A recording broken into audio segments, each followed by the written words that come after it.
Good morning friends. आज हम लोग देखेंगे सामान्य विज्ञान, और सामान्य विज्ञान में भी क्या देखेंगे तो भौतिक विज्ञान। और ये क्या कर रहे हैं हम लोग तो 66वीं बीपीएससी का जो प्री का एग्ज़ाम होगा 27 तारीख को, और इंटर लेवल का जो एग्ज़ाम होगा 25 दिसंबर को, उन सब के लिए यह बराबर महत्व रखता है, क्योंकि विज्ञान ऐसा कभी पुराना नहीं होता है और इसे क्वेश्चन खूब आते हैं। तो देखते हैं पिछले साल के क्वेश्चन ये क्या क्या आए हुए हैं। पहला क्वेश्चन है, यहाँ देखिए, निम्न तत्वों में से किसमें न्यूट्रॉन नहीं होता है? तो एक ही है, नाम क्या है उसका? हाइड्रोजन। तो हाइड्रोजन का परमाणु क्रमांक 1 होता है। परमाणु क्रमांक 1 मतलब क्या समझेंगे कि एक न्यूट्रॉन और न्यूट्रॉन प्लस फोटोन बराबर उसका क्या होगा? भार। और क्रमांक यानी जो उसके न्यूट्रॉन की संख्या है, न्यूट्रॉन तो उसमें है ही नहीं, यानी एक प्रोटॉन बराबर उसका संख्या हो गया। यहाँ देखिए, हाइड्रोजन का परमाणु क्रमांक 1 होता है। साधारण हाइड्रोजन समस्थानिक प्रोटियम में कोई न्यूट्रॉन नहीं होता। भारी हाइड्रोजन समस्थानिक ड्यूटेरियम में 1 न्यूट्रॉन होता है। किसमें? तो ड्यूटेरियम में, इसीलिए इसको D2O इसका नाम है। जबकि अत्यंत भारी हाइड्रोजन समस्थानिक ट्राइटियम में 2 न्यूट्रॉन होते हैं। एंगस्ट्रॉम, तो एंगस्ट्रॉम इकाई है किसकी? तो यह इकाई है तरंग दैर्घ्य की। किसकी? तो एंगस्ट्रॉम तरंग दैर्घ्य की है। एंगस्ट्रॉम यानी यहाँ देखिए, तरंग दैर्घ्य का मापन एंगस्ट्रॉम में किया जाता है, और एक एंगस्ट्रॉम बराबर 10⁻⁻10 मीटर होता है। और आवृत्ति को मापा जाता है, तो आवृत्ति को मापा जाता है किस में मापिएगा? तो हर्ट्ज में मापेंगे हम लोग। तो आवृत्ति का ऐसा ही मात्रक हर्ट्ज होता है। एक सामान्य मनुष्य 20 हर्ट्ज से लेकर 20,000 हर्ट्ज आवृत्ति की ध्वनि को सुन सकते हैं। इससे कम और इससे अधिक को मानव का कान नहीं सुन सकता है। तो यह यदि 20 से कम अनुश्रव और इससे अधिक तो पराश्रव। घड़ी में प्रयोग होने वाले क्वार्ट्ज क्रिस्टल होते हैं, यह 63वीं में आया था। तो क्वार्ट्ज क्रिस्टल क्या होता है? सिलिकॉन डाइऑक्साइड होता है। थोड़ा जान लेते हैं इनके बारे में।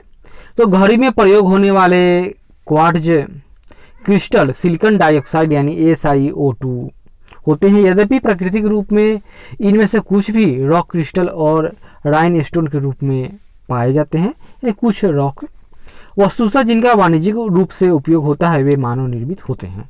क्वार्ट्ज क्रिस्टल का प्रयोग रेडियो टेलीविजन में भी किया जाता है। हर्ट्ज में क्या मापा जाता है? तो हर्ट्ज में आवृत्ति मापा जाता है। क्या नाम है इसका? आवृत्ति। तो आवृत्ति का ऐसा ही मात्रक हर्ट्ज है, अर्थात हर्ट्ज में आवृत्ति मापा जाता है, और इसका संकेत तो HZ द्वारा प्रदर्शित किया जाता है। एक समान मनुष्य 20 हर्ट्ज से 20,000 हर्ट्ज तक की आवृत्ति को सुन सकता है। विद्युत शक्ति की इकाई है, तो विद्युत शक्ति इसकी इकाई देख लीजिए, 64वीं में आया था। तो विद्युत शक्ति इसकी इकाई वाट है, याद कर लीजिए, वाट। तो विद्युत शक्ति यानी पावर, शक्ति बराबर पावर, और इसको कार्य बटे समय भी कहते हैं हम लोग।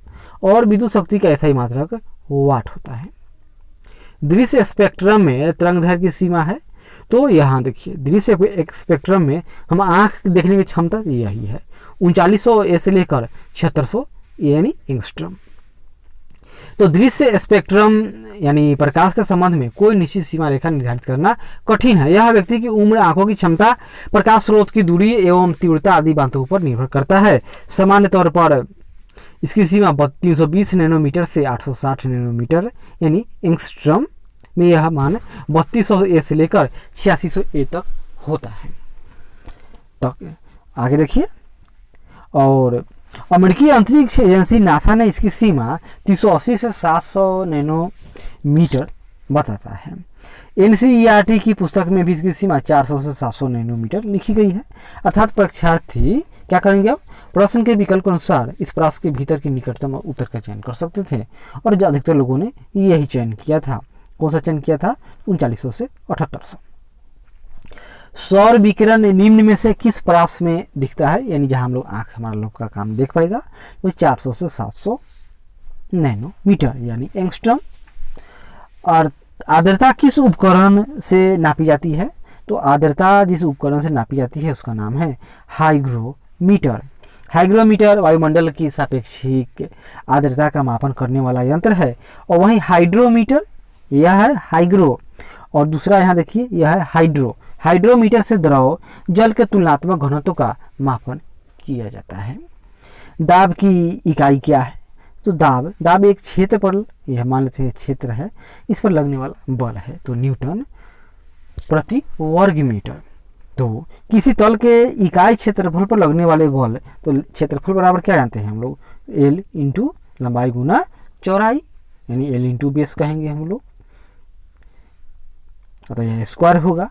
तो दाब क्या है? तो यह एक अदिश राशि है। दाब का मात्रक न्यूटन पर मीटर स्क्वायर होता है, जिसे पास्कल भी कहते हैं।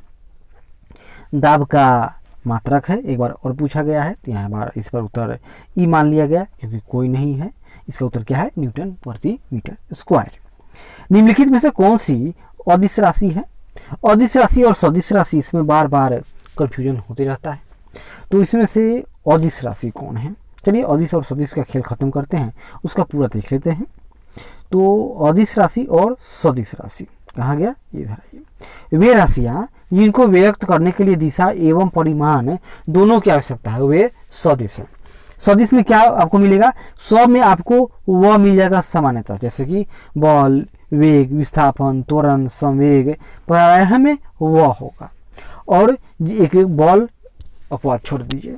और जिन राशियों को व्यक्त करने के लिए केवल परिमाण की आवश्यकता होती है, दिशा की नहीं, उन्हें हम अदिश कहेंगे। अदिश में आयतन, दाब, चाल, दूरी, ये सब जिस तरह आएगा वो वाला छोड़कर और बल को छोड़कर वो सब अदिश राशि है।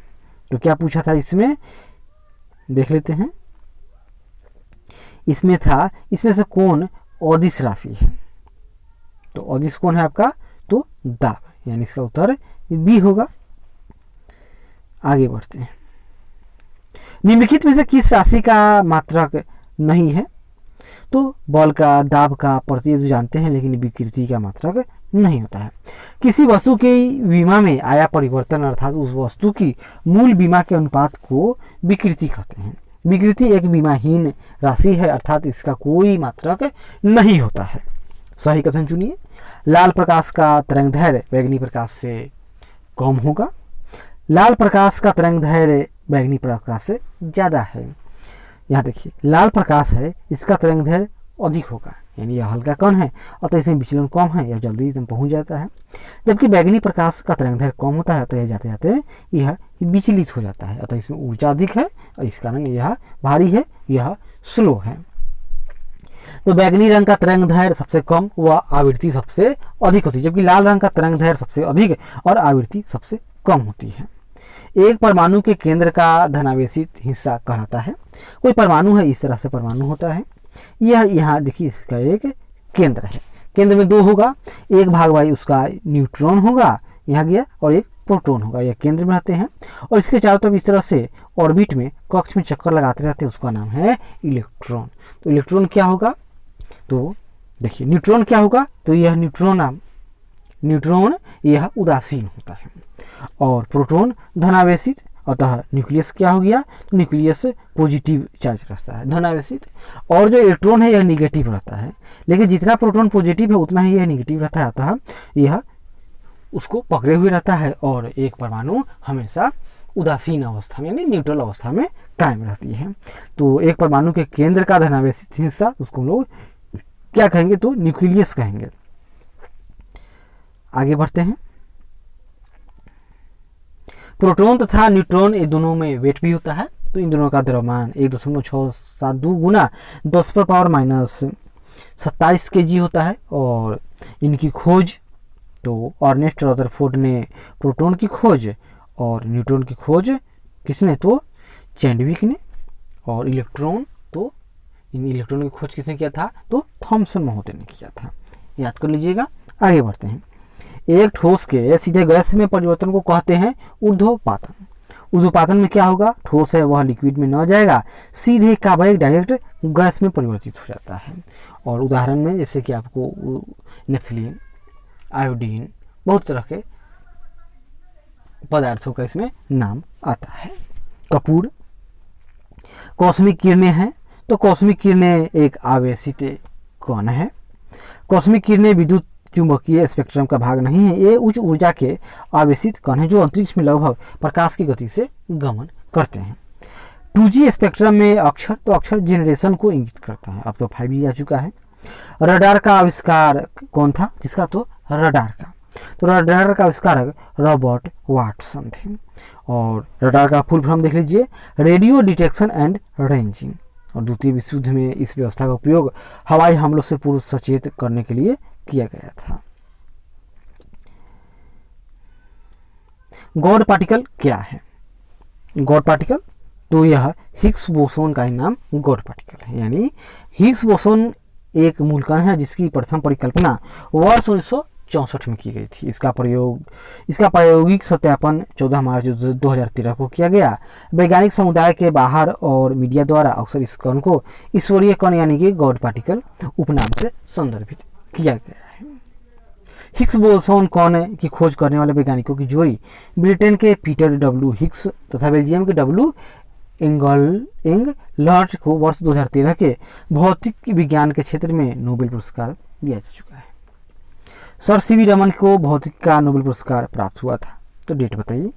तो उनको मिला था 1930 में। कब मिला? तो 1930। तो भौतिक शास्त्र के लिए नोबेल पुरस्कार प्राप्त करने वालों में भारत के वैज्ञानिक डॉक्टर चंद्रशेखर वेंकट रमन भी उसमें से एक हैं। उन्हें 1930 में यह पुरस्कार प्राप्त हुआ।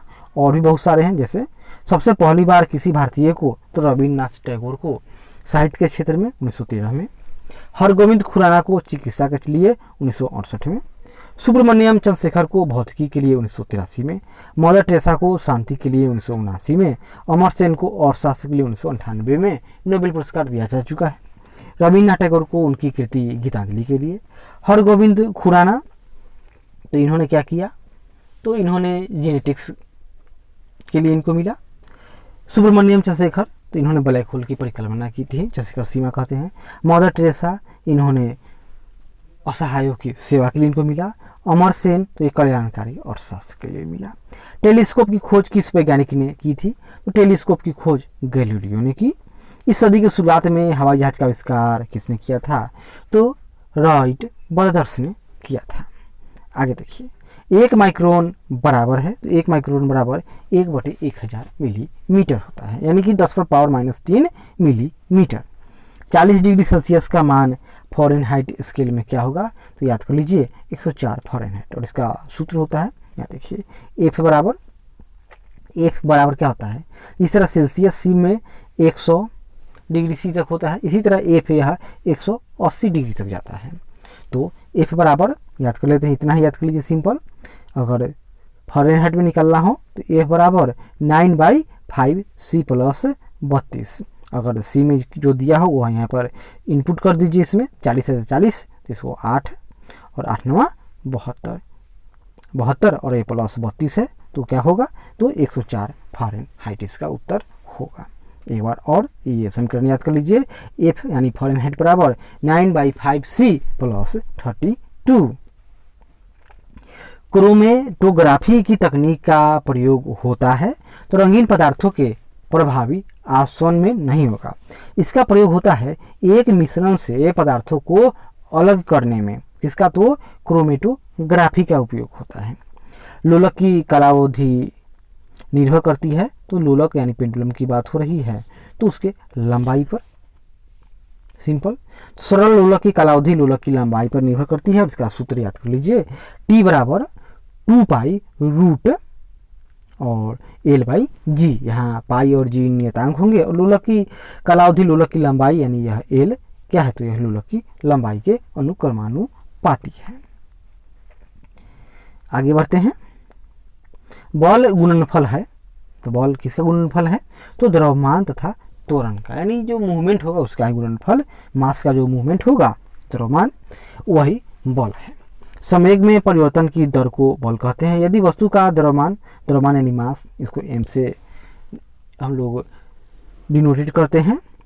वेग यानी u प्राथमिक वेग है, u वेग से गति करते हुए समय को t तथा बाद का वेग यानी अंतिम वेग v वेग प्राप्त करेगा। आरंभिक वेग u और अंतिम वेग v है।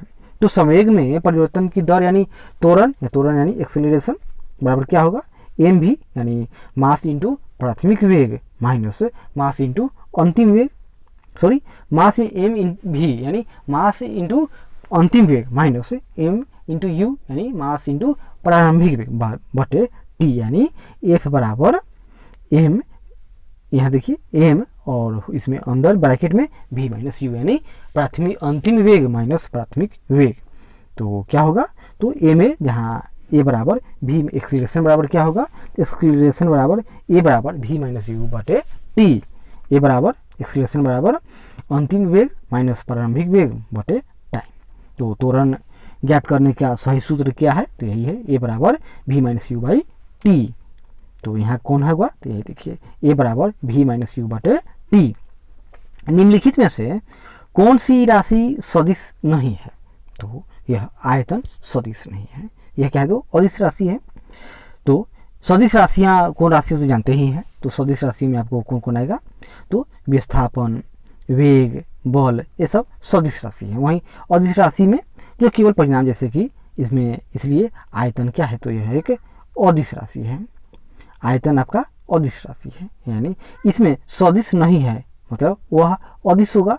तो अदिश कौन है आपका, तो यह आयतन है। हमने बताया था कि सदिश में सब में व होगा और एक बल होगा, तो इसमें भी विस्थापन में व, वेग में व और एक बल है, और अदिश यह आयतन है। पदार्थ के संवेग और वेग के अनुपात से कौन सी भौतिक राशि प्राप्त की जाती है। संवेग और वेग के जो अनुपात होगा, इससे क्या मिलेगा, तो द्रव्यमान प्राप्त की जा सकती है। तो यदि किसी वस्तु का द्रव्यमान m तथा वस्तु का वेग v है, तो उसका संवेग क्या होगा, mv होगा, m इंटू v। अतः संवेग और वेग का अनुपात, तो संवेग यानी mv बटे वेग यानी v बराबर m, v से v कट जाएगा यानी m होगा। 1 किलोमीटर दूरी का अर्थ है 1000 मीटर। यहाँ देख लीजिए, 1 किलोमीटर बराबर 1000 मीटर, 100 मीटर बराबर 1 हेक्टोमीटर, 1000 सेंटीमीटर बराबर 1 डेकामीटर, 100 सेंटीमीटर बराबर 1 मीटर। 1 पिकोग्राम बराबर है 1 पिकोग्राम, तो पिकोग्राम बराबर 10 पर पावर माइनस 12 होता है, 12 ग्राम। आप एक लिफ्ट में खड़े हैं, लिफ्ट के फर्श पर आपके भार द्वारा लग रहा बल क्या होगा। अगर लिफ्ट में खड़े हैं तो क्या होगा बताइए। अगर लिफ्ट के 9.8 मीटर पर सेकेंड के त्वरण से ऊपर जाते समय क्या होगा, 0 होगा। लिफ्ट के 9.8 मीटर पर सेकेंड के त्वरण से नीचे आते समय 0 होगा। ऊपर जाने समय तो 0 तो नहीं हो सकता है किसी भी हालत में, नीचे आएगा तब वो 0 हम लोग महसूस करेंगे, यानी ग्रेविटी 0 हो जाएगी। तो इसका उत्तर बी है। लिफ्ट के 9.8 मीटर पर सेकेंड के त्वरण से नीचे आते समय लिफ्ट के फर्श पर व्यक्ति का दबाव नहीं पड़ता है, अतः उस समय फर्श पर उसके द्वारा लग रहा बल 0 होगा। अगर वही लिफ्ट ऊपर जा रही है तो दाब यानी वेट मनुष्य का अधिक महसूस होगा। वायु में ध्वनि तरंग होती है, तो यह जिग-जैग फॉर्म में चलेगा। भाई क्या कहेंगे इसको हम लोग, तो यह अनुदैर्घ्य है। तो ध्वनि तरंगे यांत्रिक तरंगे कहलाती हैं, क्योंकि उनके संचरण के लिए द्रव्यमान माध्यम जैसे ठोस, द्रव या गैस की आवश्यकता होती है। वायु या गैस में ध्वनि तरंगे अनुदैर्घ्य होती हैं, क्योंकि इस माध्यम के घटक तरंग की गति की दिशा के अनुदिश दोलन करते हैं। और विद्युत एम्पियर की इकाई है, तो विद्युत एम्पियर की इकाई इसको क्या कहेंगे हम लोग, तो वाट कहेंगे। तो भौतिकी में शक्ति या विद्युत शक्ति की वह दर है जिस पर कोई कार्य किया जाता है या ऊर्जा संचरित होती है। और तो विद्युत शक्ति की इकाई क्या है, तो याद कर लीजिए, इसका इकाई वाट है, वोल्ट नहीं सॉरी वाट। और शक्ति P बराबर W यानी वर्क बटे समय यानी टाइम। और विद्युत शक्ति की इकाई वाट है, जो जूल प्रति सेकंड के बराबर होती है। आगे बढ़ते हैं। टरबाइन एवं डायनेमो से बिजली प्राप्त करने में किस ऊर्जा को विद्युत ऊर्जा में परिवर्तित करते हैं। टरबाइन यानी डायनेमो में, इसको कोई नचाएगा तो इसको क्या कहेंगे हम लोग, यांत्रिक यानी मैकेनिकल ऊर्जा का उपयोग करके बिजली विद्युत ऊर्जा में कन्वर्ट कर दिया जाएगा। तो डायनेमो या टरबाइन से में बिजली प्राप्त करने के लिए यांत्रिक ऊर्जा यानी मैकेनिकल को विद्युत ऊर्जा में परिवर्तित किया जाता है। 100 वाट का बिजली का बल्ब है, यदि 10 घंटे जले तो बिजली का खर्च क्या होगा बताइए। तो 100 वाट का बल्ब है, चलिए 100 वाट, और कितना घंटा चला, 10 घंटा। 1 यूनिट बराबर होता है 1000, इसको 1000 से भाग दे दीजिए, तो ये 3 0 से 3 0 काट दीजिए, यानी क्या होगा, तो 1 यूनिट इसका उत्तर है। आगे देखिए, एक सामान्य शुष्क सेल में विद्युत अपघट होता है। तो विद्युत अपघट एक सामान्य सेल में, तो उसका नाम है अमोनियम क्लोराइड। एक सामान्य सेल में अमोनियम क्लोराइड या जिंक क्लोराइड को विद्युत अपघट के रूप में प्रयुक्त किया जाता है तथा मैग्नीज डाइऑक्साइड को कैथोड के रूप में, यानी मैग्नीज डाइऑक्साइड कैथोड के रूप में। तो एनोड कौन हो जाएगा? तो एनोड यही रहेगा, अमोनियम क्लोराइड या जिंक क्लोराइड। तो मैग्नीज डाई को क्या करें, मैग्नीज डाइऑक्साइड को कैथोड के रूप में प्रयुक्त किया जाता है। डायनेमो, डायनेमो क्या है? तो डायनेमो यह यांत्रिक ऊर्जा को विद्युत ऊर्जा में परिवर्तित करता है। डायनेमो एक ऐसा यंत्र है, ये तो जानते ही हैं, आगे यहाँ देख लीजिए, जिससे विद्युत चुंबकीय प्रेरक के कारण इलेक्ट्रोमैग्नेटिक बल उत्पन्न होता है। डायनेमो में आर्मेचर चुंबकीय बल क्षेत्र में घूर्णन करता है और यह यांत्रिक ऊर्जा को विद्युत ऊर्जा में परिवर्तित करता है। क्या करेगा डायनेमो? तो यांत्रिक ऊर्जा को विद्युत ऊर्जा में, यानी इसको कोई नचाएगा तो बिजली उत्पन्न कर देगा। सिंपल सी बात है। विद्युत मोटर में क्या होगा? तो विद्युत मोटर इसमें भी क्या होगा? तो बिजली से चल रहा है, यानी यह विद्युत ऊर्जा को यांत्रिक ऊर्जा में बदल देगा। और विद्युत धारा निम्न में से किस उपकरण से नापी जाती है? कौन? तो विद्युत धारा, तो यह एमीटर द्वारा नापी जाती है। तो एमीटर विद्युत धारा मापक यंत्र है। पोटेंशियोमीटर किसी सेल के ईएमएफ का मापन करने वाला उपकरण है। विद्युत धारा किस उपकरण से नापी जाती है? फिर से क्वेश्चन आ गया, तो एमीटर द्वारा। प्रकाश में 7 रंग होते हैं, रंगों को अलग करने का क्या तरीका है? तो हम लोग बचपन में पढ़े थे, क्या पढ़े थे? प्रिज्म की सहायता से वर्ण विक्षेपण हो जाता है इस तरह से, और इसका सूत्र क्या था? विबगियोर। तो एक प्रिज्म से रंगों को अलग अलग किया जा सकता है, और क्या क्या है यहाँ देख लीजिए। विबगियोर यानी 7 रंग, तो बैगनी सबसे निचला नीचा होगा, फिर जामुनी, नीला, हरा, पीला, नारंगी तथा लाल सबसे ऊपर, यानी एकदम सीधा 90 डिग्री में वो चला जाएगा। यदि किसी ऐनक के लेंसों की शक्ति 2 डायोप्टर है, तो उसकी फोकस दूरी 1 डायोप्टर बराबर 25 सेंटीमीटर, तो 2 बराबर 50 सेंटीमीटर। आगे बढ़ते हैं, यहाँ देख लेते हैं, सब कुछ वही दिया हुआ है। लेंस की क्षमता का एसआई मात्रक क्या है? तो डायोप्टर है, इसका प्रतीक चिन्ह डी है। यदि फोकस एफ को मीटर में व्यक्त करें तो 1 डी बराबर 1 m पर पावर -1 होता है। इस प्रकार उस लेंस की क्षमता 1 डी कहेंगे जिसकी फोकस दूरी 1 मीटर है। और अभिसारी लेंस की क्षमता पॉजिटिव, अभिसारी तो पॉजिटिव और अपसारी लेंस तो निगेटिव होती है। फोकस दूरी 1 लेंस की क्षमता यानी डी, और 1/2 बराबर कितना होगा? तो 25 मीटर, यानी 50 मीटर। सिंपल है। चुंबकीय सुई किस तरफ संकेत करती है? तो हमेशा उत्तर और दक्षिण, तो इसमें उत्तर है तो उत्तर होगा। श्वेत प्रकाश को नली में कैसे पैदा कर सकते हैं? तो तंतु को गर्म करेंगे तो श्वेत प्रकाश उत्पन्न हो सकता है। श्वेत प्रकाश प्रदीप्तशील ट्यूब में निम्न दाब पर पारे की वाष्प में पैदा होती है। ट्यूब के सिरों पर तंतुओं में विद्युत धारा प्रवाह करने पर पारा वाष्प अदृश्य पराबैंगनी किरणें उत्सर्जित करती हैं। ये पराबैंगनी किरणें नलिका की आंतरिक सतह पर लेपित प्रदीप्तशील पदार्थ की परत पर मिलकर दृश्य प्रकाश उत्सर्जित करती हैं। आइंस्टीन को नोबेल प्राइज किस कार्य के लिए प्रदान किया गया था? तो उनको प्रकाश विद्युत प्रभाव के लिए नोबेल पुरस्कार मिला था। तो अल्बर्ट आइंस्टीन को प्रकाश विद्युत प्रभाव की व्याख्या एवं इसके नियम के आविष्कार हेतु वर्ष 1921 में भौतिकी के क्षेत्र का नोबेल पुरस्कार प्रदान किया गया था। आगे देखिए, विद्युत उत्पन्न करने के लिए कौन सी धातु का उपयोग होता है? विद्युत उत्पन्न करने के लिए तो यूरेनियम का। विद्युत उत्पन्न करने में यूरेनियम धातु का उपयोग होता है। यूरेनियम धातु का प्रयोग नाभिकीय रिएक्टर में ऊर्जा के उत्पादन में किया जाता है। कमरे को ठंडा किया जा सकता है किसके लिए? तो संपीड़ित गैस को छोड़ने से कमरा ठंडा हो सकता है।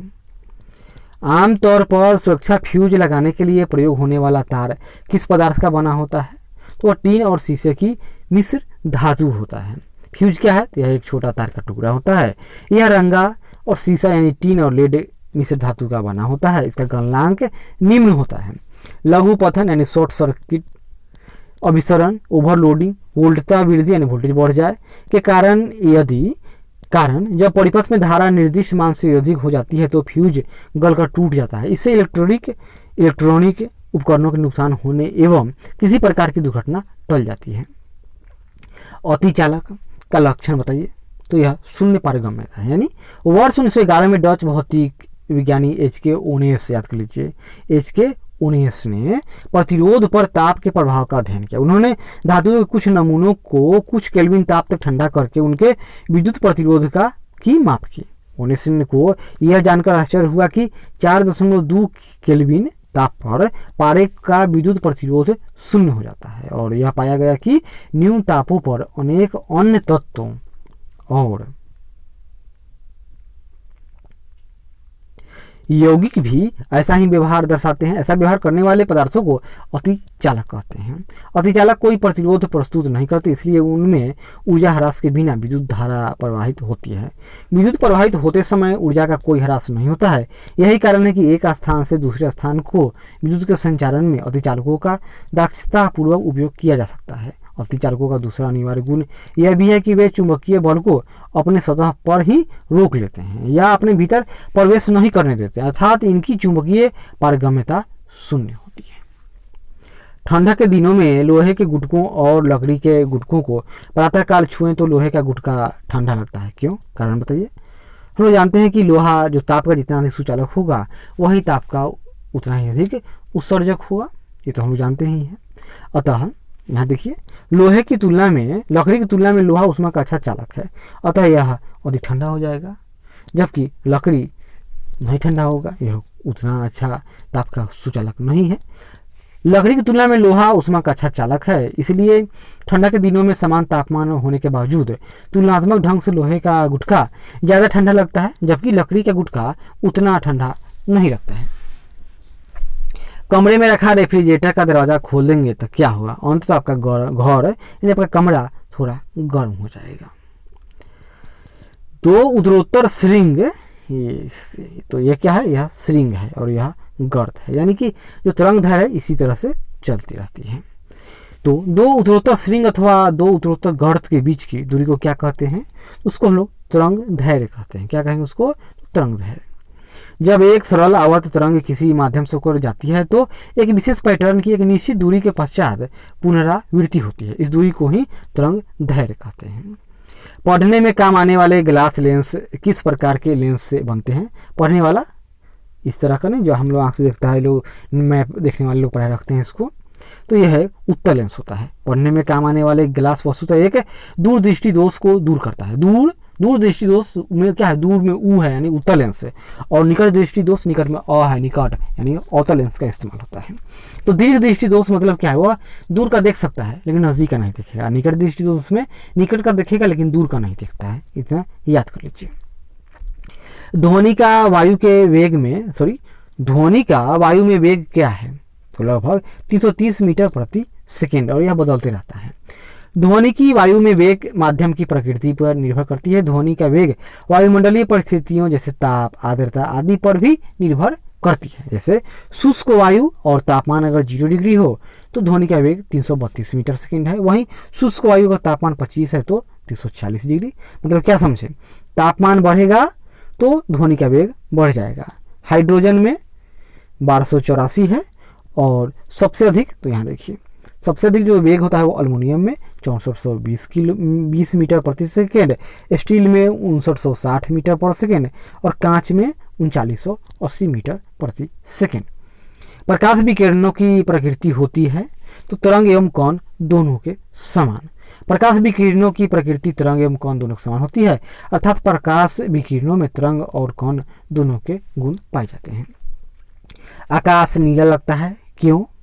क्योंकि लघु तरंग दीर्घ तरंगों की अपेक्षा वायुमंडल द्वारा अधिक प्रकीर्ण होती है। कौन? तो लघु तरंग दीर्घ तरंगों की अपेक्षा वायुमंडल द्वारा अधिक प्रकीर्ण हो जाती है, जिससे हम लोग को आंख पर किसका पड़ने का पिक्चर, तो वही हम लोग नीला रंग ही देख पाएंगे। वायुमंडलीय अणुओं और परमाणुओं पर प्रकाश पड़ने से ये प्रकाश को सभी दिशाओं में प्रकीर्णित कर देते हैं। इस प्रकीर्णन में बैंगनी व नीले वर्ण का प्रकाश सबसे अधिक और घटते क्रम में हरे पीले, यानी सबसे कम अधिक कौन? तो बैंगनी, फिर नीला, उसके बाद हरा पीला नारंगी और लाल वर्ण के प्रकाश प्रकीर्णित होते हैं, अतः आकाश नीला प्रतीत होता है। पानी का घनत्व तो अधिकतम होता है तो 4 डिग्री सेल्सियस पर। तो पानी का घनत्व तो याद कर लीजिए 4 डिग्री सेल्सियस पर सबसे अधिक, और उससे कम ही 0 डिग्री पर कहेंगे या 100 डिग्री पर उसका घनत्व कम होता है। अतः 4 डिग्री सी पर पानी का आयतन सबसे कम होगा, यानी घनत्व अधिक तो आयतन सबसे कम। 50 डिग्री सेल्सियस का मान फ़ारेनहाइट स्केल में बताइए। तो हम लोग इससे पहले ही उसका समीकरण देखे थे। उसका समीकरण क्या था? तो फ़ारेनहाइट बराबर 5/8 इंटू सी और प्लस 32, यही ना समीकरण था। तो इस पर ही आप इस समीकरण को बैठा दीजिएगा, आपका उत्तर आ जाएगा। कितना आएगा? तो 122 सेंटीमीटर। यहाँ देख लेते हैं, यही ना है। एफ बराबर 9/5 इंटू 50 प्लस 32, यह 10 से काट दीजिए इसको, 10 9 90 और जोड़ 32 तो 122 हो जाएगा। वर्षा की बूंद की गोलाकार आकृति का कारण है? तो पृष्ठ तनाव है।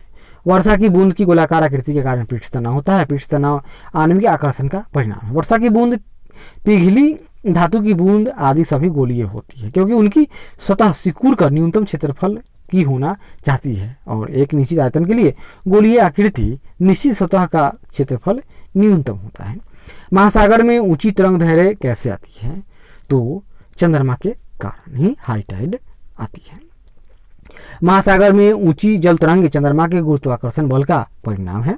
चंद्रमा पृथ्वी से सूर्य की तुलना में नजदीक है, उसके आकर्षण बल के कारण समुद्र की तरंगें ऊपर उठती हैं। सूर्य के द्वारा लगने वाला आकर्षण बल उतना प्रभावी नहीं होता, अतः सूर्य द्वारा जल तरंगें चंद्रमा की तुलना में अधिक ऊपर नहीं उठ पाती हैं। जब एक पत्थर को चांद की सतह से पृथ्वी पर लाया जाता है तो क्या होगा? उसका भार बदल जाएगा, लेकिन द्रव्यमान नहीं बदलेगा। जब किसी पत्थर को चांद की सतह से पृथ्वी पर लाया जाता है तो इसका द्रव्यमान स्थिर रहेगा, किंतु लेकिन भार अधिक हो जाएगा, क्योंकि पृथ्वी पर चंद्रमा की अपेक्षा गुरुत्वीय त्वरण अधिक है। सौर ऊर्जा निम्न में से किससे प्राप्त होती है? सौर ऊर्जा तो नाम ही है सूर्य से। और आगे देखते हैं, हम लोग यह भी जानते हैं कि सूर्य में ऊर्जा का उत्पादन कैसे होता है? तो नाभिकीय संलयन द्वारा, जिसमें हाइड्रोजन के जो परमाणु है वो हीलियम के परमाणु या अणु का निर्माण करते हैं। आगे बढ़ते हैं। सूर्य पर ऊर्जा का निर्माण होता है तो नाभिकीय संलयन द्वारा। प्रथम भारतीय उपग्रह आर्यभट्ट कब छोड़ा गया? 19 अप्रैल 1975 को रूस के द्वारा छोड़ दिया गया था, उसके बैकानूर अंतरिक्ष स्टेशन से। वर्ष दीर्घतम होता है जो सबसे अधिक सूर्य से दूर हो। तो पहले तो प्लूटो, लेकिन प्लूटो तो अब ग्रह न रहा, लेकिन फिर भी इसका उत्तर प्लूटो ही होगा। लेकिन यूएन में नेपच्यून सबसे दूर है, अतः नेपच्यून का जो वर्ष होगा सबसे दीर्घतम होगा। और ग्रह माने तो ग्रह नहीं है, इसलिए प्लूटो इसका उत्तर सही है। सूर्य के प्रकाश का धरती की सतह पर पहुंचने में लगने वाला समय है लगभग 500 सेकेंड, यानी कितना होगा? तो 8 × 6 = 48, यानी कितना होगा? 8 मिनट और 20 सेकेंड। तो यहाँ 8.5 मिनट मान सकते हैं। अगर ई उत्तर होगा तो ई हो जाएगा। 8 मिनट 19 सेकेंड। और प्रकाश की चाल कितनी होती है? तो 3 × 10⁻8 मीटर प्रति सेकेंड। और सूर्य से पृथ्वी की औसत दूरी 150 × 10⁻7 यानी लगभग 15 लाख किलोमीटर है। सूर्य का प्रकाश पृथ्वी पर पहुंचता है, यहाँ 5 में आ गया, तो इसका उत्तर ई होगा। लगभग 5 मिनट है तो हो सकता है, लेकिन बीपीएससी ने इसको ई में बदल दिया। और सौरमंडल का सबसे बड़ा ग्रह है तो बृहस्पति है, और सबसे छोटा बुध ग्रह है। और निम्नलिखित में से कौन सा कंप्यूटर की भाषा नहीं है? तो कंप्यूटर की भाषा बीसी है, सी है, फोटोन है, लेकिन फास्ट नहीं है। आगे देखिए, निम्नलिखित में से कौन सी धातु रोशनी के बल्बों में फिलामेंट के रूप में प्रयोग होती है? तो याद कर लीजिए, टंगस्टन। साधारणतः मिश्र धातुओं की प्रतिरोधकता उन्हें बनाने वाली शुद्ध धातुओं की अपेक्षा अधिक होती है। साथ ही ताप में परिवर्तन से प्रतिरोधकता में परिवर्तन की दर अपेक्षाकृत कम होती है, अतः उच्च ताप पर इनका शीघ्र ही ऑक्सीकरण नहीं होता। इस कारण इनका उपयोग विद्युत प्रेस, टोस्टर आदि सामान्य विद्युत तापमान युक्ति में होता है। ताप दीप्ति लैंपों के तंतुओं के निर्माण के लिए केवल टंगस्टन का उपयोग किया जाता है, जबकि तांबा और एल्युमिनियम का उपयोग विद्युत संचरण के लिए होने वाले तारों के निर्माण में होता है। निम्न में से कौन सी धातु अर्धचालक के रूप में ट्रांजिस्टर में प्रयोग होती है? याद कर लीजिए, जर्मेनियम। सिलिकॉन और जर्मेनियम जैसे कुछ पदार्थों के विद्युत प्रतिरोध का मान चालकों एवं विद्युत प्रतिरोधों के बीच का होता है। इन्हें अर्धचालक कहते हैं। ये सामान्यतः चालक होते हैं, लेकिन इनमें कुछ अपद्रव मिलाने पर इनकी चालकता बढ़ जाती है तथा वे एन प्रकार व पी प्रकार के अर्धचालक बन जाते हैं, जिनका उपयोग ट्रांजिस्टर में होता है। परमाणु नाभिक के अवयव हैं। परमाणु के नाभिक में दो होंगे, कौन कौन? तो प्रोटॉन और न्यूट्रॉन। नाभिक नहीं, यहाँ देखिए, निम्नलिखित में से कौन वैकल्पिक ऊर्जा का सबसे बड़ा भंडार है? तो सौर ऊर्जा। परमाणु बम का सिद्धांत आधारित है। तो परमाणु बम का जो सिद्धांत है वह नाभिकीय विखंडन पर आधारित है। और वायु में कौन सी नोबेल गैस नहीं होती है? तो रेडॉन सामान्यतः वायु में नहीं पाई जाती है। बाकी सब जैसे हीलियम, नियोन और आर्गन वायु में पाई जाती है। बिजली की खपत का बिल किसके मापन पर आधारित होता है? तो वाट पर। तो बिजली की खपत का बिल किलोवाट घंटा से मापा जाता है, यानी वाट में मापा जाता है। निम्नलिखित में जो सबसे भारी धातु है वो कौन है? तो इसमें यूरेनियम होगा। यूरेनियम सबसे भारी धातु है। इसकी परमाणु संख्या 92 और परमाणु भार 238.08 है। इनसे 2A कब छोड़ा गया? तो 10 जुलाई 1992 को छोड़ा गया था। आज हम लोग क्या देखे? तो हम लोग भौतिकी में जो भी क्वेश्चन पूछे गए हैं उसका हम लोगों ने अध्ययन किया। इसके बाद हम लोग अब केमिस्ट्री में जितने सारे क्वेश्चन पूछे गए हैं उसका अध्ययन करेंगे। तो आशा करते हैं कि यह प्रयास अच्छा लगे तो जरूर लाइक करें, शेयर करें, कमेंट करें और सब्सक्राइब करें। धन्यवाद।